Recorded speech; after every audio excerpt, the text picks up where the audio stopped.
máy mày má ăn có bay xì rồi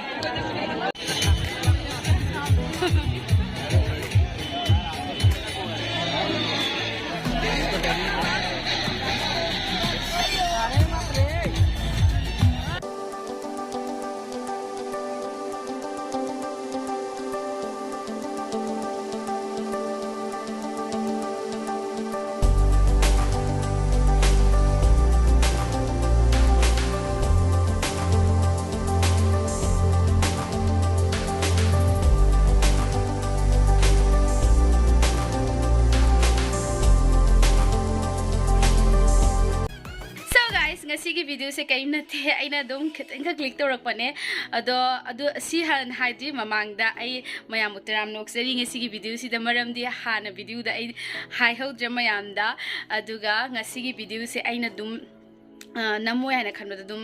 dum click to zabane habdi mayam da uchaning ba hai tare ngasi gi mi khutin do habdi sajibu hodri mamang da akhoi gi lairi ba pumna ma habdi bazar da market da lairi ba tha chahi gi habdi aman ba pochai sing se adu hong hong na khara thaba hai ba tare adu gi suddenly ai adum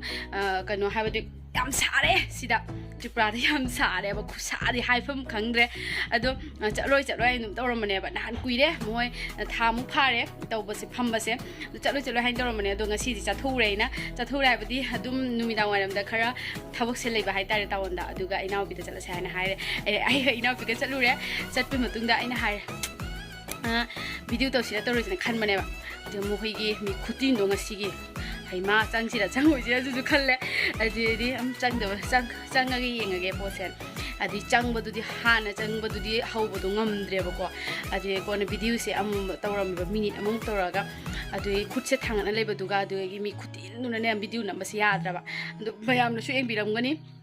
ado kai gumba hayeng di cherau dine khoi gi maram di manipur da di sajibu nongma pan ba dum cherau nei adu sajibu nini pan ba dum cherau ne akhoi si da di tripura da di adum nini pan ba se dum hana da gi su dum tawrei hauji su dum tawnari adu akhoi gi hayeng cherau doine kai gumba aina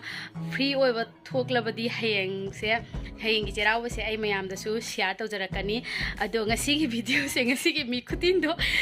kamai tauge haiwa da comment ta haibiramo aduga nauna lakpa mi khai agi channel da subscribe to birammo aduga thengnarase cherau bagi nungalaga natraga cherau ba numita video se anoboina